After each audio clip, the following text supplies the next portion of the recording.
مجھے آج بھی وہ منظر یاد ہے 1997 کا، سردیاں تھیں، صحرا میں تھے، پانی ختم ہو گیا، پیدل چل رہے تھے، گدھا ساتھ تھا، اس پہ سامان لدا ہوا تھا۔ ایک جگہ نا تھوڑا سا پانی آیا، میں پانی میں پاؤں ڈبو کے کھڑا ہو گیا، اتنا چل چل کے پاؤں گرم ہو گئے۔ وہ پانی پینے کے قابل نہیں تھا، گندا پانی تھا۔ تحت نظر صحرا ہی صحرا ہے، اور ہم تارے پہ چل رہے تھے، قطب تارے پہ چل رہے تھے، قطب تارا ہی ہماری منزل تھی، اسی پہ چل رہے تھے۔ اچھا پانی ختم ہو گیا، اب ہم پریشان۔ ایک آدھ کا وضو تھا، قطب تاری کی سمت کا پتہ کر کے ہمیں احساس تھا کہ یہ قبلہ ہے۔ وہاں کوئی قبلے کا پتہ نہیں ہے، ہر طرف تحت نظر ریت ہی ریت ہے، ہیبت ناک منظر ہے، خوفناک، اور گدھے اوپر منڈلا رہی ہوتی ہیں۔ بندہ گرا اور ابھی اس کی سانس نہیں نکلتی اور گدھے نوچنا شروع کر دیتی ہیں۔ میں نے اپنی آنکھوں سے ڈھانچے دیکھے ہیں، ہڈیاں پڑی ہیں، پھر ان ہڈیوں کو بھی جانور آ کے کھانا شروع کر دیتے ہیں، کھانے والے، پھر صرف موٹی اور بڑی ہڈیاں بچ جاتی ہیں، باقی کچھ بھی نہیں بچتا۔ میں نے وہاں ایک نظارہ دیکھا تھا اپنی زندگی میں، جب ہمیں پیاس آئی نا، ہم کئی دنوں سے سفر کر رہے تھے، کوئی مہینہ سوا مہینہ ہو گیا تھا سفر کرتے ہوئے، صحرا کے اندر کوئی دنوں کا سفر تو نہیں تھا، وہ تھا سوا مہینے کا سفر۔ وہ آج تک گدھ نہیں دیکھے۔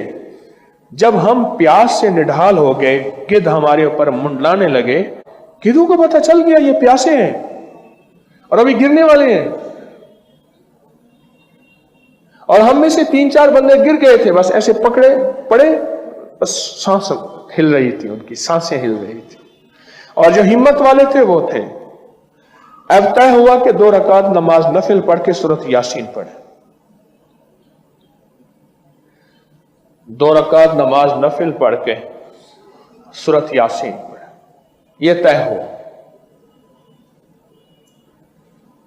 بس جن کو یاد تھی، جن کو نہیں تھی، ان سے کہا بس دعا کریں نفل پڑھ کے حاجت کے۔ اب مجھے یہ بتائیں، اس وقت میں نے بیٹھ کے وہاں دعا کی ہوگی، اور وہاں کا جو درد ہوگا، اور وہاں کا جو غم ہوگا، اور وہاں کی جو کیفیت ہوگی، اس درد اور کیفیت کے بارے میں آپ کوئی ترجمہ کر سکتے ہیں؟ اچھا نڈھالی تھی، مجھے یاد ہے میں نے ایسے ہاتھ اٹھائے ہوئے تھے نا، ایسے ہاتھ پہ ایسے میں گھٹنوں پہ رکھ کے ایسے مانگ رہا تھا کہ اللہ پانی دے دے۔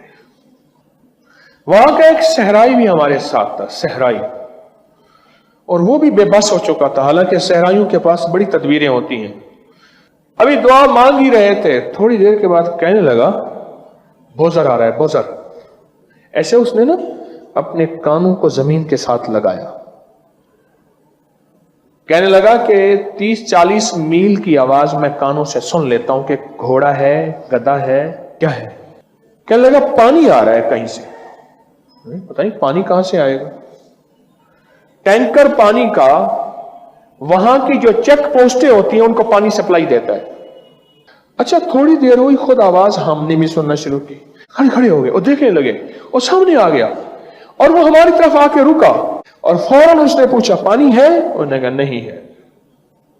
اس نے پیچھے سے ایک ٹونٹی کھولی اور جی بھر کے پانی پیا، برتن بھرے، بوتلیں بھری، اور اس کے بعد وہ اپنی منزل پہ چلا گیا۔ 2 رکعت نماز نفل پڑھے حاجت کے، اور اس کے بعد 3 دفعہ سورۃ یاسین پڑھی۔ میں نے صحراؤں سے لے کر ویرانوں تک، ویرانوں سے لے کر جہازوں تک اس کو آزمایا ہے، ہر جگہ یہ نفل کمال ہے۔